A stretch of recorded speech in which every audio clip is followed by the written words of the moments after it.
morning sun had just started to rise over the small town of Iron Creek when a man named Darius walked through the rusty gate of Road King Motors. He had worked at that repair shop for more than 6 years. It wasn't the biggest shop in town, but it was known for fixing anything with an engine.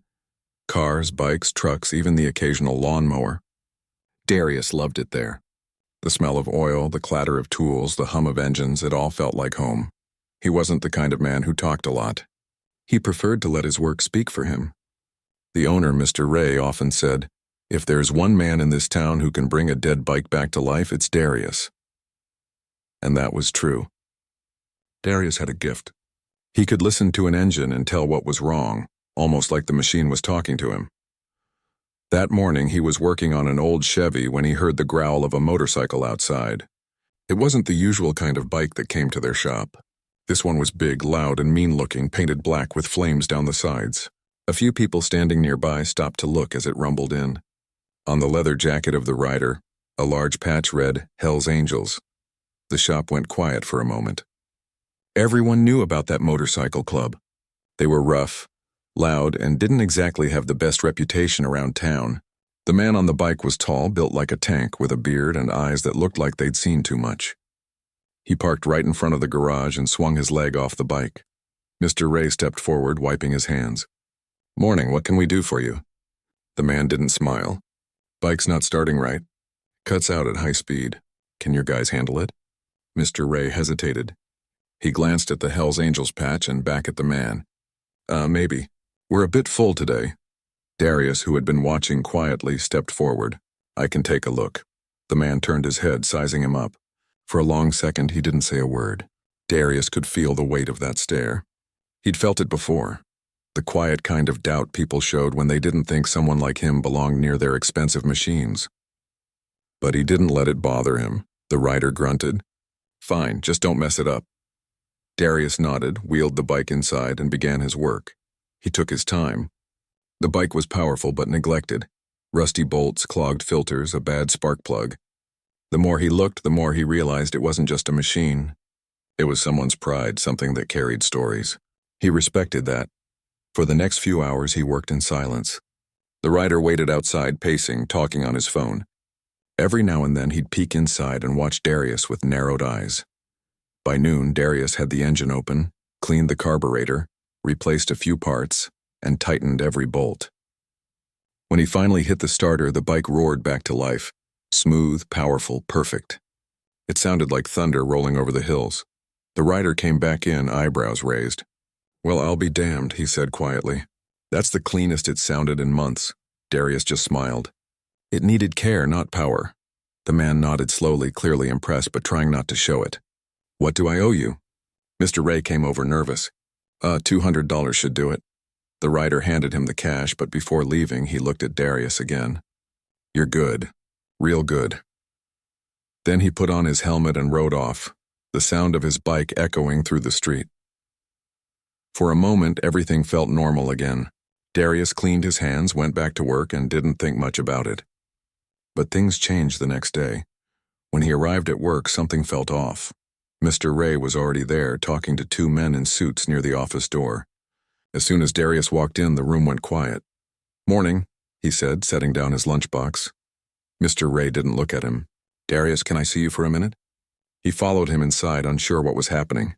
Mr. Ray shut the door and sighed. "I got a call last night. From the HELLS Angels Club. The guy whose bike you fixed. He said something about you touching his stuff without permission." Darius frowned. "What, he asked me to fix it?" "He was right there." "I know," Mr. Ray said quickly. "I told them that. But they weren't happy. They said something about not wanting their bikes handled by outsiders." Darius went silent. He knew exactly what that meant. It wasn't the first time he had been judged for the color of his skin, but hearing it like that still stung. "So what happens now?" he asked quietly. Mr. Ray rubbed his face. "They threatened to cause trouble for the shop." "I can't risk it, Darius. I'm sorry, but I have to let you go." For a long moment, Darius didn't say anything. The words hit harder than he expected. Fired? Not for doing a bad job, not for making a mistake, but for doing the right thing. He nodded slowly. "You don't have to apologize, Mr. Ray, I understand." He packed his things, took off his work gloves, and walked out. The rest of the crew looked away, uncomfortable, pretending to be busy. He didn't blame them. People often stayed quiet when things got ugly. Outside, the sun was setting. The same street that had seen him come to work for years now watched him leave, head down, his tools in an old metal box. He didn't know what he would do next. Jobs weren't easy to find in Iron Creek, and the shop had been his second home. But he also knew something deep inside. He had done nothing wrong. As he walked past the diner on Main Street, he heard the roar of a familiar engine. He turned his head, and there it was, that same black bike, gleaming in the fading light. The rider saw him and slowed down. For a second, their eyes met. Then the man revved the engine and drove off without a word. Darius stood there, confused and angry. He didn't understand why doing good had brought him trouble, but deep down he had a strange feeling. This wasn't over. That night he sat on the porch of his small rented house, the toolbox beside him. His hands still smelled like oil and grease, the scent of honest work. He kept thinking about that bike, that man, and the way Mr. Ray had looked at him. Apologetic, scared, helpless, he looked up at the stars, whispering to himself, "One day, they'll know who I really am, somewhere out on the highway, miles away." The black bike roared again into the darkness, its rider heading toward something he didn't yet understand. What neither of them knew was that their paths were about to cross again in a way that would change both their lives forever. The next few days felt heavier than the week before. Darius woke up every morning out of habit, still reaching for his work boots only to remember he had nowhere to go. His hands itched to hold tools to fix something, to hear the familiar hum of an engine, but all he had was silence. He tried not to let it get to him. He told himself he'd find another shop soon, maybe one that didn't care about who he was or what someone had said. But in a small town like Iron Creek, news traveled faster than wind. By the third day, 2 different shops had already turned him down. One of them even said, "We're just not hiring right now," though he could see 3 help wanted signs hanging on their door. It wasn't about the job. It was about reputation. The Hells Angels name carried weight and no one wanted trouble. So Darius kept walking. He walked past gas stations, old motels, and small garages, asking, hoping someone would give him a chance. By the end of the week, he was tired, sunburned, and out of money. That evening, he stopped by a small diner at the edge of town. He ordered a cup of coffee, counting the few coins left in his pocket. The waitress smiled kindly, but he could tell she knew. People in Iron Creek had that way of looking at someone who'd just been through something. As he sat there, staring at the empty road outside, the sound of a motorcycle broke the quiet. It was deep and familiar, the same sound that had filled his ears just days ago. He turned his head slowly and his heart skipped. It was the same black bike, the same man. The rider parked right outside the diner, his boots crunching on gravel as he walked in. For a second, their eyes met again. The man froze, almost surprised to see Darius there. Then he walked to the counter and ordered coffee too, pretending not to notice him. But Darius couldn't ignore it. He stood, walked over and said calmly, "Bike running fine?" The man looked up, his face unreadable. "Runs better than ever," he said after a pause. "You did good work," Darius nodded. "Glad to hear it." There was a long silence. Then the man spoke again, quieter this time. "I heard they let you go." Darius sat down across from him. "Ish said your club wasn't happy about me touching the bike." The man looked uncomfortable. "That wasn't me. I didn't say anything like that." "Someone did," Darius said. "And it cost me my job." The man sighed and looked away. "The club's got rules. I don't always agree with them." Darius studied his face. "Rules shouldn't ruin a man's life for fixing something." The rider didn't answer. Instead, he reached into his jacket and pulled out a folded piece of paper. "There's a shop on the east side near Ridgeville. They need a good mechanic. I can put in a word if you want." Darius hesitated. "Why would you do that?" The man shrugged. "Because you're good. And because maybe what happened wasn't right." Darius took the paper slowly. "Thanks." The man nodded once, finished his coffee, and walked out. The sound of his bike faded down the road again, leaving Darius sitting there with mixed feelings. Grateful, confused, and still a little angry. That night, Darius thought about the offer. Ridgeville was nearly 2 hours away. He didn't have much money left, but maybe it was a chance worth taking. The next morning, he packed a small bag, grabbed his old toolbox, and took the first bus heading east. Ridgeville was a bigger town, busier with more shops and noise. The garage he was told about sat near the outskirts, a modest place called Iron Roots. The building was small but tidy, with 2 open bays and a row of bikes lined up outside. When he walked in, a middle-aged man looked up from behind the counter. "You're the guy Rick sent?" "Rick?" Darius asked. "Yeah. Said you worked on his bike last week, so that was his name. Rick." Darius nodded. "That's me," the man smiled. "He said you're one of the best. We could use that here. You start today if you want." It was the first good news Darius had heard in days. He didn't waste a second. He put down his bag, rolled up his sleeves, and got to work. The place was different from his old shop. The owner, Pete, was fair and easygoing. The other mechanics didn't look twice at him. They just wanted to get things done. It felt good. By the end of his first day, he had fixed 2 bikes and tuned up a third. For the first time since he lost his job, he smiled. As days passed, Darius started to feel like himself again. Customers came in. Word spread that the new guy knew his stuff, and soon people were asking for him by name. He didn't talk much, but he didn't have to. His work spoke louder than words. One afternoon, about 2 weeks later, the sound of a familiar engine rolled into the shop again. Darius turned, and there it was, that same black bike. Rick stepped off, his leather jacket dusty, his face tense. "Didn't expect to see you here," Darius said. Rick gave a half smile. "Told you I'd help you out." Darius nodded. "You did. I appreciate that." Rick leaned on the counter. "Actually, I came here for another reason. Something's been bothering me since that day." Darius waited. Rick looked around, making sure no one was close. "After you fixed my bike, I told some of the guys at the clubhouse about you. One of them took it the wrong way. They called your shop and threatened them without telling me first. When I found out, it was too late." Darius felt a knot tighten in his chest. "So it really was your club?" Rick nodded slowly. "Yeah, and I didn't do anything to stop it. I should have. That's on me." He paused, looking ashamed. "I came here to say sorry." Darius studied him for a long time. The apology was unexpected. Rick didn't seem like the kind of man who said sorry easily. "I appreciate that," Darius said quietly. "But it's done now. I just want to move forward." Rick nodded. "Fair enough. But if you ever need something, help, a job, anything, you call me." Darius smiled slightly. "I'll hold you to that." Rick left soon after, but the visit stayed in Darius's mind. For the first time, he saw something human behind the rough jacket and the loud bike. Maybe people could change. Maybe there was more to that man than what others saw. Weeks went by. Darius's work picked up. He was earning good money again, sending a little back home to his mother, saving the rest.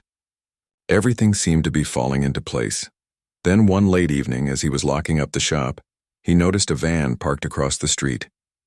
2 men sat inside, watching quietly. When he looked their way, the van drove off slowly into the night. He tried to ignore it, but the next day it was there again. Same van, same spot. Pete noticed it too. "You know those guys?" Darius shook his head. "No idea." That night he called Rick.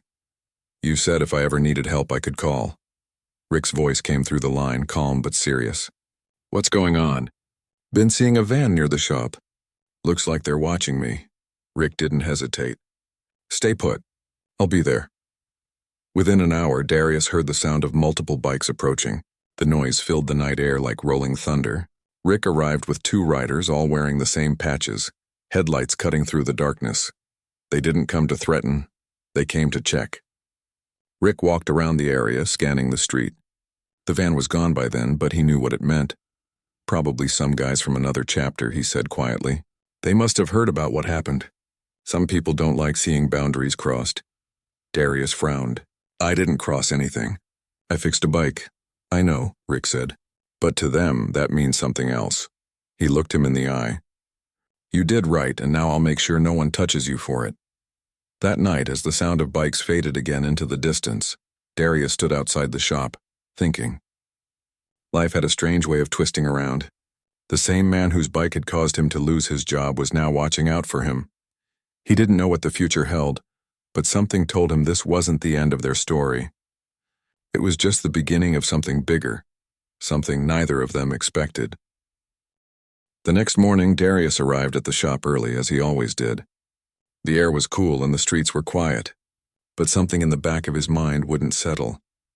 He kept thinking about that van from the night before, about the way it sat there like a shadow. He tried to shake it off. He told himself maybe it was just someone passing through, but deep down he knew it wasn't that simple. Pete showed up a little later carrying his coffee. "You okay, man? You look like you didn't sleep." "Just a long night," Darius said, trying to sound casual. Pete nodded. "Well, let's make it a good day anyway." Darius smiled faintly. He liked that about Pete. The man never asked too many questions, never made anyone feel out of place. He just cared about work, honesty, and effort, things Darius respected more than anything. By mid-morning, the shop was busy. 2 bikes, a truck, and a car waited for service. Darius worked steady, his hands moving with skill and rhythm. Grease on his fingers, the scent of fuel in the air. It felt normal again. But that calm didn't last long. Around noon, a loud roar echoed outside. It wasn't Rick this time.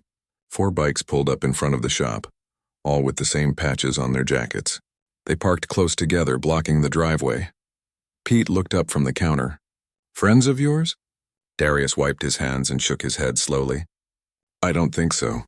One of the riders stepped forward. He was older, with sharp eyes and a voice that carried weight. "We're looking for Rick." Pete frowned. "He's not here." The man's eyes moved to Darius. "You the one who worked on his bike?" Darius nodded carefully. "Yeah, that was me." The man studied him for a long moment. "You work fast. Word travels faster. Rick's been saying good things about you." There was something strange in his tone, part respect, part warning. "Appreciate that," Darius said calmly. The man gave a half smile, one that didn't reach his eyes. "Be careful who you fix things for, mechanic. Some of us don't forget easy." Then he turned to his men. "Let's go." They rode off, engines growling, leaving behind a cloud of dust and unease. Pete let out a slow breath. "What was that about?" Darius shook his head. "Nothing good." That night, after the shop closed, he sat outside again, toolbox beside him, same as before. He thought about Rick, about the strange way life kept pulling them together. He didn't know if he should be grateful or worried. A few hours later, as the sky turned orange with sunset, he heard the familiar rumble of a motorcycle. Rick pulled up, parking near the curb. "You okay?" Rick asked, pulling off his helmet. "They came by today," Darius said. 4 of them. Said they were looking for you." Rick's jaw tightened. He said, "I figured that might happen." "You didn't tell me it would bring trouble to my job again," Darius said, keeping his tone steady. Rick sighed. "I didn't want it to. But some people in the club don't like what I did. They think helping you was a sign of weakness." "Helping someone isn't weakness," Darius said quietly. Rick looked at him, a hint of a smile touching his lips. "That's what I told them." For a few seconds, neither spoke. The air between them was heavy with things unsaid, things about loyalty, pride, and the strange line between right and wrong. Then Rick said, "You shouldn't worry about them. I'll handle it." "I've already lost 1 job because of this," Darius said. "I can't afford to lose another." Rick nodded slowly. "I get that. I'll make sure no one touches you or your shop." "That's a promise." He started his bike, gave a nod, and rode off into the dusk. Over the next week, things stayed quiet. Too quiet. The van didn't return, no bikers showed up, and business went on as usual. But Darius could feel it, like a storm waiting behind the clouds. One Thursday afternoon, a customer brought in a worn-out bike for an engine rebuild. Darius worked through the job carefully, double-checking every part. He had just finished tightening the last bolt when Pete called from the front, "Hey D, someone here to see you." When Darius stepped out, he froze. It wasn't a customer. It was the same older biker who had come before, but this time he was alone. The man smiled. "Relax, I didn't come to make trouble." Darius didn't move. "Then what do you want?" "I came to talk," the man said. "About Rick," Darius frowned. "What about him?" "He's been running his mouth about standing up for you. Not all of us like that. But me?" He paused, looking thoughtful. "I respect it. You fixed his bike, right? You gave him something no one else could. He says you've got talent." "I just do my job," Darius said. "That's exactly it," the man replied. "You don't take sides. You just do what's right. There aren't many men like that left." Darius wasn't sure what to say. The man stepped closer, lowering his voice. Rick's in a bad spot right now. Some of the others think he's gone soft. I'm not saying he's in danger, but you might not see him for a while. What do you mean? Darius asked. The man just shook his head. I've said enough. Take care of yourself, mechanic. He turned and left, leaving Darius standing there in silence. That night, Darius couldn't sleep. He kept thinking about what the man said. He didn't know much about biker clubs, but he understood loyalty, and he knew what it meant when people said someone was in a bad spot. The next day, Rick didn't show up. Then the next. A whole week passed with no sign of him. Darius went about his work, but worry followed him like a shadow. Finally, one evening, he decided to go looking. He borrowed Pete's truck and drove out toward the edge of town, following the road Rick always came from. After about 30 miles, he spotted a small gas station near the highway. Outside, a familiar black bike sat parked by the curb, dusty and scratched. Darius pulled over, his heart pounding. Rick was sitting on the ground beside it, leaning against the wall, his jacket torn and his face tired. What happened to you? Darius asked, running over. Rick looked up and smiled weakly. Told you it might get messy. Are you hurt? Just bruised pride, he said with a laugh that ended in a wince. Some of the guys didn't like me going against them. We had a disagreement. Darius sat beside him. You shouldn't have done that for me. Rick shook his head. No, you don't get it. You did something honest, and I couldn't let that be punished. The world's full of people who talk about respect but don't live it. You actually live it. They sat in silence for a while, the sound of cars passing by on the highway. Finally, Darius said, You need a place to rest. Come with me. I've got space at my place. Rick hesitated, then nodded. All right. Back at Darius's small house, they sat on the porch drinking cold water. Rick stared out into the distance. You know, I've ridden across half the country, he said quietly. I've seen people fight over everything, money, pride, color, power. But it's rare to meet someone who just wants to fix things. Darius smiled faintly. Maybe that's my curse. Or maybe it's your gift, Rick said. That night, Rick slept in the spare room and Darius sat awake thinking. Life had changed so fast. A few months ago, he was just another mechanic working quiet days in Iron Creek. Now, somehow, he was caught between men who lived by their own rules and a man who was risking everything to do what's right. He didn't ask for it, but he couldn't walk away either. The next morning, before Darius woke, Rick was gone. The only thing left on the table was a small note that read, Don't worry, I'll fix what I started. Darius held the note for a long time, not sure what it meant. But deep down, he knew whatever came next wasn't going to be simple, because sometimes doing the right thing had a cost, and he was about to find out just how high that cost could be. The sun had barely risen when Darius woke up. The house was quiet, but something felt missing. He walked to the kitchen and saw the note again on the table. The one Rick had left. Don't worry, I'll fix what I started. The words kept echoing in his head. Fix what? Where did he go? Darius sat down slowly, rubbing his forehead. He had gotten used to Rick showing up out of nowhere with that roaring bike and his serious face. But now the silence felt strange, heavy. He made himself a cup of coffee and stepped outside. The street was calm, only a few cars passing by. For a long moment he stood there wondering if he should try to find Rick again, but he didn't know where to start. Later that morning he went to work as usual. Pete greeted him with his usual grin. Morning, D. You look like you've been thinking too much. Something like that, Darius said, smiling faintly. Pete nodded. Well, thinking won't fix engines. Let's get to work. That made Darius chuckle a little. He liked the simplicity of that thought. Just fix what's in front of you. Hours passed and Darius lost himself in his work. The sound of metal, the rhythm of tools, the smell of oil, it all helped calm his mind. But deep down, he was still waiting for that sound, that deep rumble of Rick's motorcycle pulling up outside. By late afternoon, as the sun dipped low, the shop was almost empty. Then a car pulled in, a dark SUV with tinted windows. Two men stepped out. They didn't look like bikers. They were dressed too neat, too serious. Pete looked up from the counter. Can I help you? One of the men said. We're looking for Darius. Darius stepped forward, cautious. That's me, the man nodded. We're not here for trouble. We just want to ask a few questions. About what? Darius asked. About your friend, Rick. Darius's chest tightened. What about him? The man glanced at his partner, then said, He's missing. Pete frowned. Missing? You mean The man raised a hand. Not officially, just out of contact. Some people are worried. Darius didn't speak right away. I don't know where he went. He left my place early this morning. Said he was going to fix something. The man sighed. That sounds like him. If you hear from him, call this number. He handed Darius a card and walked away. After they left, Pete shook his head. This guy of yours sure brings a lot of mystery around. Darius nodded quietly. Yes, he does. That night, Darius couldn't stop thinking. He replayed every word Rick had said. I'll fix what I started. What did he mean? What had he gone to do? 2 days passed. Still no sign of Rick. Darius tried to focus on work, but every time a bike passed by, he'd glance up, hoping it was him. Then, one evening, as he was closing the shop, a small envelope slid under the door. Darius picked it up, his heart pounding. There was no name, no address, just a folded note inside. It read, Don't come looking for me. But if you want to help, fix the red bike in the back of my old place. You'll know what to do.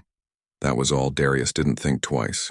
Early the next morning, he borrowed Pete's truck and drove toward the outskirts of town, following the dirt road that led to the area Rick had mentioned before, a rundown property with an old shed and a few bikes parked under a tarp. When he arrived, the place was silent.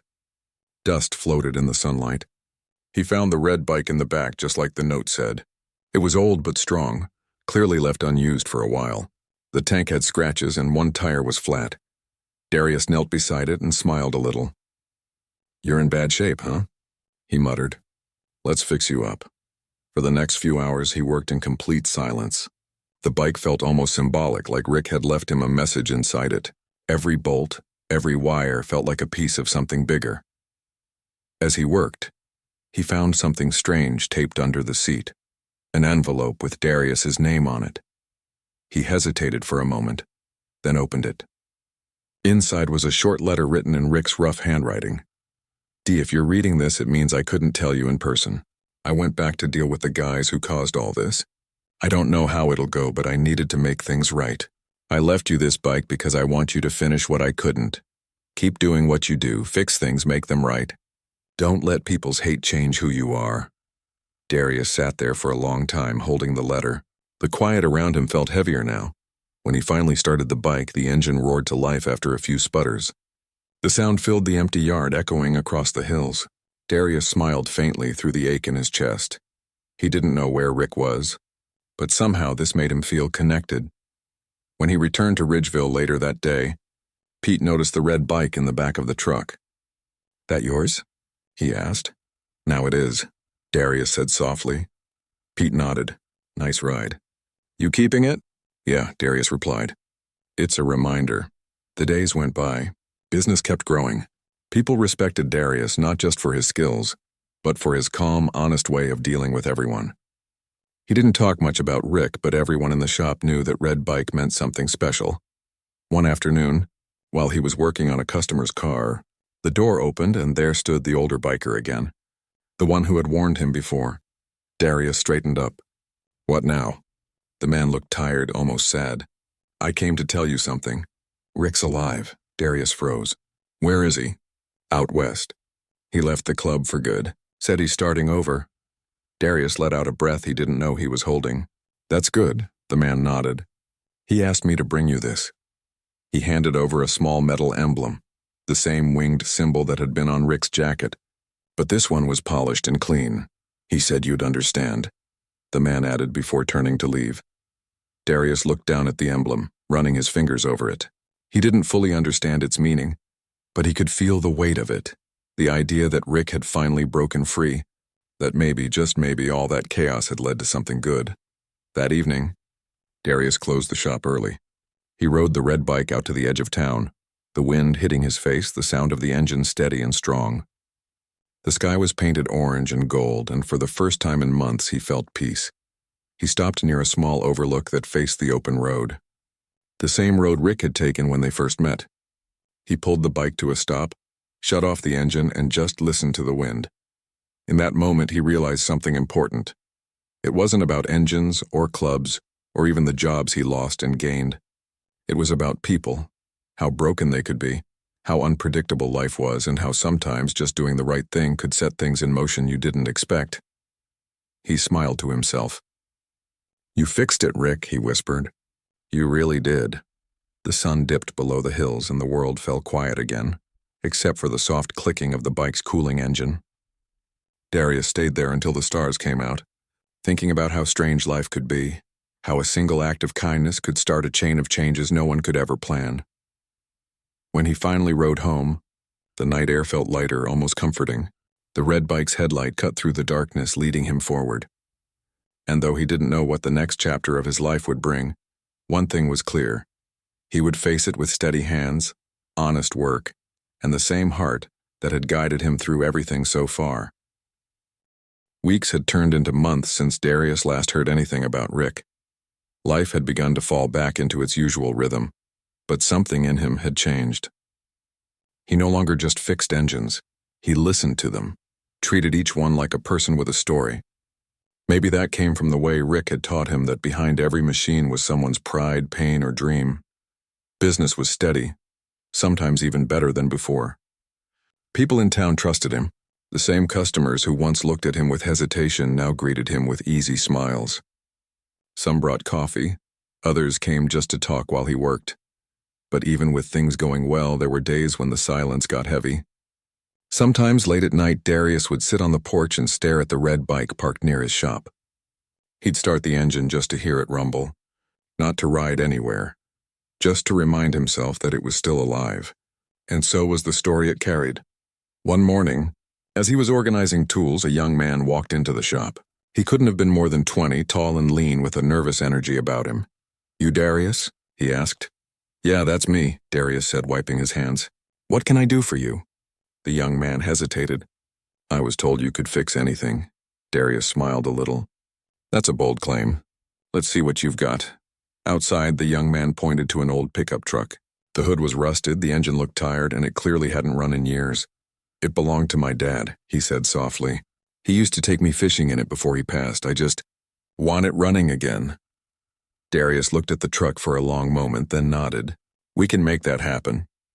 For the next week, Darius worked on that truck like it was his own. The young man, whose name was Caleb, came by every day to help. He wasn't much of a mechanic, but he tried, and Darius appreciated that. They worked side by side, sometimes in silence, sometimes talking about life.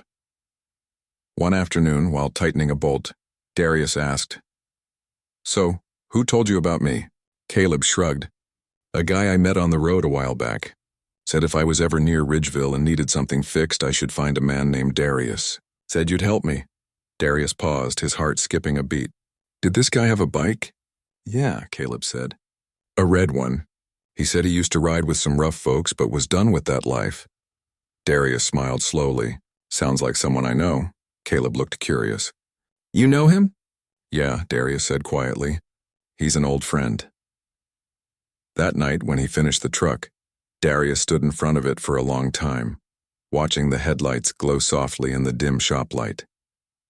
He could almost hear Rick's voice in his head saying, "Keep fixing things, D, that's what you do best." Caleb thanked him 100 times over. Before he left, he reached into his jacket and handed Darius a small piece of folded paper. "He told me to give you this if I ever found you," Caleb said. Darius unfolded it. It was another note from Rick. The handwriting was the same rough scrawl as before. "D, if you're reading this, I'm doing fine. I'm somewhere peaceful now, trying to make up for a lot of old mistakes. You once told me that fixing a bike isn't about making it look new. It's about helping it run again." That stuck with me. I guess that's what I'm trying to do with my life now. Make it run right again. Keep doing what you're doing. You helped more than you know. Darius folded the note carefully and put it in his pocket. He didn't say much after that. But inside he felt a quiet sense of peace. Rick was alive. And maybe he had finally found the redemption he'd been chasing all along. The next morning, Darius went back to work, but things felt different. He noticed how customers lingered longer, how laughter filled the shop more often. It was like the place had found its rhythm again. Then one day, a man from a nearby town came in, a local business owner who ran a small trucking company. He'd heard about Darius's work and wanted to offer him a contract maintaining his fleet. It was steady money, enough to take the shop to the next level. Darius hesitated. "That's a big job," he said. The man nodded. "You've got a good reputation. People talk about how honest you are." How you treat everyone the same. That's rare these days. I could use someone like you. After a moment, Darius smiled. All right, let's do it. That decision changed everything. Within months, the shop grew busier than ever. Pete came on full-time, and they even hired 2 apprentices. One of them was Caleb, who decided he wanted to learn the trade. The place had become more than a workshop. It was a community. People from all walks of life came by, some for repairs, others just for the comfort of good company. One Saturday afternoon, as Darius was closing up, he heard the distant sound of a motorcycle. His heart jumped. For a second, he thought maybe. The bike pulled up slowly. It wasn't Rick, but the rider was wearing a leather jacket with a familiar emblem, only this one had been altered. The wings were the same, but the skull in the middle was gone, replaced by a gear symbol. The rider took off his helmet and nodded at Darius. You must be him. Depends who's asking, Darius said, smiling cautiously. The rider laughed. Rick told me to look you up if I ever needed a reminder of what decent looks like. Darius chuckled softly. He's still spreading trouble, huh? The man shook his head. Not anymore. He's helping people like me. Guys trying to leave that old life behind. He said you showed him there's another way to be strong. Darius didn't know what to say. He just nodded. Glad to hear he's doing good. The man smiled. He's doing better than he ever was. Said to tell you thanks.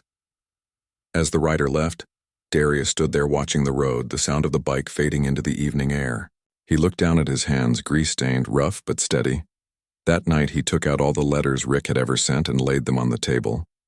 He read them one by one, feeling every word like it was written yesterday. When he finished, he opened the window, letting the night breeze flow through the room. Somewhere out there, Rick was on a road under the same sky, riding toward something better. Darius smiled to himself. Guess we both fixed what we had to, he whispered. Months later, a big motorcycle rally came to town. Darius was invited to set up a small repair tent, free tune-ups for riders who needed quick fixes. It was busy and loud, full of engines and laughter. Late in the afternoon, a red bike pulled in. For a moment, Darius froze. The rider had his helmet on, face hidden. He rolled the bike right up to Darius and cut the engine. Need a tune-up? Darius asked, trying to keep his voice steady. The rider removed the helmet, and there he was. Rick. Older. A few new scars, but the same calm eyes. Told you I'd come back when things were right, Rick said with a faint grin. For a second, neither of them said anything. Then Darius laughed and shook his head. You really took your time, Rick smiled. Had to learn how to live first. They talked for hours long after the sun went down. About the past, about forgiveness, about what it means to keep going when life breaks you. There was no need for big speeches or apologies. Just quiet understanding between 2 men who had walked through fire and found something worth holding on to. When Rick finally got ready to leave, he looked at the red bike beside them. You kept her running, he said. Always, Darius replied. She's part of the shop now. Rick smiled. Then I guess she's home. As the sound of his engine faded into the distance, Darius stood there for a long time, watching the taillight disappear over the hill. The world felt full again of stories, of noise, of life. And Darius knew that whatever came next, he'd face it the same way he always had, with his hands steady, his heart open, and the knowledge that even in a broken world, there was always something worth fixing.